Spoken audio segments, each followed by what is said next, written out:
दोस्तों स्वागत है आपका हमारे YouTube चैनल में। आज हम लोग डिस्कस करेंगे 3 और 4 तरह की इंपॉर्टेंट क्वेश्चन एंड आंसर्स। हमारा पहला क्वेश्चन है इंडियन सिक्योरिटी फोर्सेस से रिलेटेड है, जो कि हमारी गार्ड करती हैं इंडियन बॉर्डर्स को। आपको सही ऑप्शन से लिंक करना है। इंडो म्यांमार बॉर्डर पे BSF, इंडो नेपाल बॉर्डर पे सशस्त्र सीमा बल, इंडो बांग्लादेश बॉर्डर पे असम राइफल्स। इसका सही आंसर है 2 ओनली। इंडो नेपाल बॉर्डर पे सशस्त्र सीमा बल है, जबकि इंडो म्यांमार बॉर्डर पे हमारे असम राइफल्स हैं, इंडो बांग्लादेश बॉर्डर पे हमारे BSF हैं। आइए एक बार इनका पूरा लिस्ट देख लेते हैं। हाँ, ये हमने लिस्ट प्रोवाइड कर रखा है सारे सिक्योरिटी फोर्सेस का, जो हमारे डिफरेंट बॉर्डर्स पे तैनात हैं। इंडो बांग्लादेश बॉर्डर पे और पाकिस्तान बॉर्डर पे हमारे BSF तैनात है।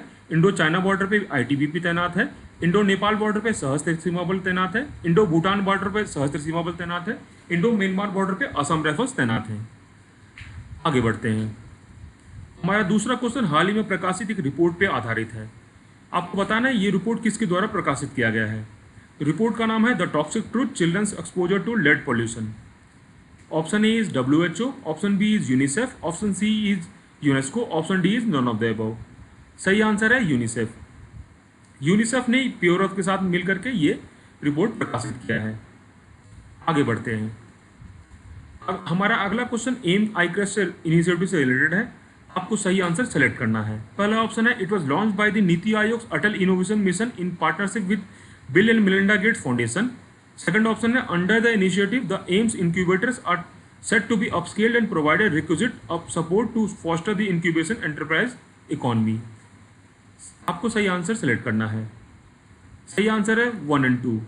अटल इनोवेशन मिशन एक्चुअली जो बनाया गया था ये नीति आयोग के द्वारा बनाया गया है, ताकि हमारे यहाँ पे इनोवेशन और एंटरप्रेन्योरशिप को प्रमोट किया जा सके। अटल इनोवेशन मिशन की ब्रॉड जो 6 ऑब्जेक्टिव्स हैं जो हमने फिगर में दे रखा है। आइए थोड़ा एम आईक्रेस्ट के बारे में जान लेते हैं। एम आईक्रेस्ट जो है हमारा एक इंक्यूबेटर कैपेबिलिटीज एनहांसमेंट प्रोग्राम है for a robust ecosystem focused on creating high performing startups. It has been design to act as an growth support for AIMs से Atal and establish incubator across the country. जैसा कि आप लोग देख रहे हैं कि गवर्नमेंट काफ़ी स्टार्टअप्स को प्रमोट करना चाह रही है, इसलिए उनको ट्रेनिंग भी प्रोवाइड की जाएगी और साथ में अलग से सपोर्ट भी दिया जाएगा। आगे बढ़ते हैं। हमारा अगला क्वेश्चन वर्मिन से रिलेटेड है। इसका पहला ऑप्शन है it includes wild animal that are believed to be harmful to crops, farm animals और विच कैरी डिसीज।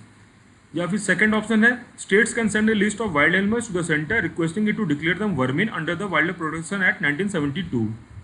सही आंसर है, आपको बताना है वर्मिन होते क्या हैं। वर्मिन एक्चुअली वो जानवर होते हैं जो हमारे खेतों को नुकसान पहुंचाते हैं, जैसे कि नीलगाय, मंकी या फिर वाइल्ड बोर।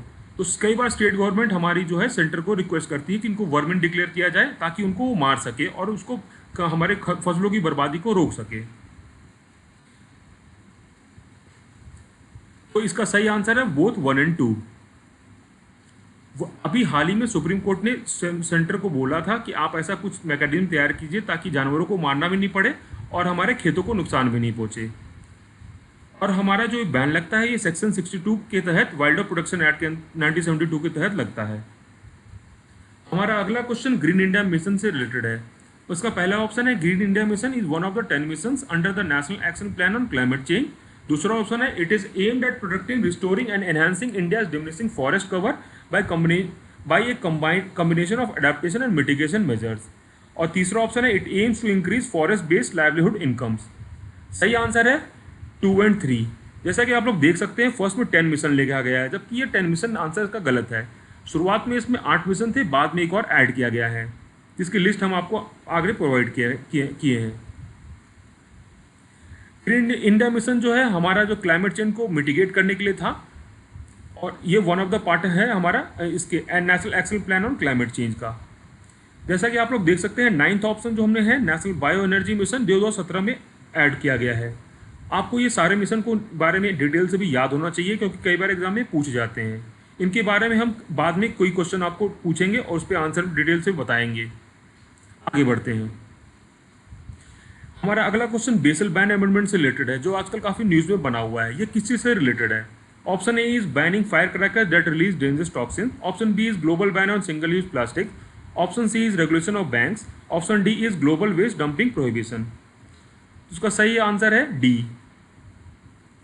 हमारा जो बेसल कन्वेंशन है ये अभी हमारा फिलहाल रेटिफाई हो गया है, क्योंकि इसको हाल ही में क्रोएशिया जो कि 97 कंट्री बन गया है इसको रेटिफाई करने के लिए ये हमारा 1995 में ये कन्वेंशन अडॉप्ट किया गया था। बेसल कन्वेंशन जो है हमारा एम करता है to protect human health and the environment against the adverse effect of hazardous waste. ये साथ ही ये हमारा जो हजार्डस वेस्ट को बैन करता है OECD कंट्रीज़ के द्वारा नॉन OECD कंट्रीज़ में भेजने के लिए। आगे बढ़ते हैं। साथ में हमने ये लिस्ट प्रोवाइड कर रखा है जो कि काफ़ी इंपॉर्टेंट कन्वेंशन है एग्जाम के पर्सपेक्टिव से। जैसे कि हमारा मीनामाता कन्वेंशन है, ये मरकरी कंटामिनेशन से रिलेटेड है। स्टॉकहोम कन्वेंशन हमारा परसिस्टेंट ऑर्गेनिक पॉल्यूटेंट से रिलेटेड है। इसको आप लिंक करके याद कर सकते हैं, जैसे कि हमने फार्मिंग के लिए कोई ऑर्गेनिक हम लोग फार्मर्स यूज करते हैं, ऑर्गेनिक मैन्योर्स का हम लोग स्टॉक कर बना लिए, तो उसको आप उससे लिंक करके याद कर सकते हैं। आगे बढ़ते हैं। आपको बताना है कि कौन सी अरब कंट्री है जिसने हाल ही में 12 का न्यूक्लियर पावर प्लांट अभी लॉन्च किया है। UAE, कतर, यमन या फिर इराक। सही आंसर है UAE। UAE एक पर्सन गल्फ से लिंक कंट्री है जो कि आपको याद रखना है, क्योंकि खास करके आजकल एग्जाम में UAE इंपॉर्टेंट बना हुआ है, क्योंकि उसने हाल ही में एक मार्स प्रोब भी लॉन्च किया था अल अमल के नाम से। UAE थर्ड कंट्री बन गई है 2020 में ये मार्स प्रोब भेजने के लिए आफ्टर USA एंड चाइना। हमारा अगला क्वेश्चन गांधी जी से रिलेटेड है। आपको बताना है कौन सी जर्नल गांधी जी के द्वारा प्रकाशित की गई है। पहला ऑप्शन है यंग इंडिया, दूसरा ऑप्शन है इंडियन ओपिनियन, तीसरा ऑप्शन है केसरी। तो सही आंसर इसका है 1 and 2 ओनली। केसरी हमारा बाल गंगाधर तिलक द्वारा प्रकाशित किया गया था। हमारा अगला क्वेश्चन गैलापागोस आर्किपेलागो से रिलेटेड है। यहाँ पे काफ़ी बायोडाइवर्सिटी की बहुत ज़्यादा भरमार है। ये काफ़ी हमेशा न्यूज़ में बना रहता है, अपने कछुए के लिए काफ़ी फेमस है। कौन सा करंट यहाँ से बहता है ये आपको बताना है। Humboldt current, Agulhas current, Benguela current या फिर नॉर्वेगियन करंट। जैसा कि आप लोग देख सकते हैं गैलापागोस आइलैंड हमारा इक्वाडोर के पास पड़ता है। तो हमारा सही आंसर है हम्बोल्ट करंट, जिसको कि पेरू करंट भी बोलते हैं। और हमने ये आपको लिस्ट प्रोवाइड कर रखी है जो कि इंपॉर्टेंट जो हमारे वार्म करंट है और कोल्ड करंट है जो पूरे वर्ल्ड में बहते हैं। ये एग्जाम के लिए काफ़ी इंपॉर्टेंट है कि यह पूछा भी जाता है एग्जाम में। इसी के साथ हमारा आज का क्वेश्चन आंसर का सेशन समाप्त होता है। आशा करते हैं आपको हमारा ये वीडियो अच्छा लगा होगा। कृपया सब्सक्राइब करना ना भूलें। धन्यवाद।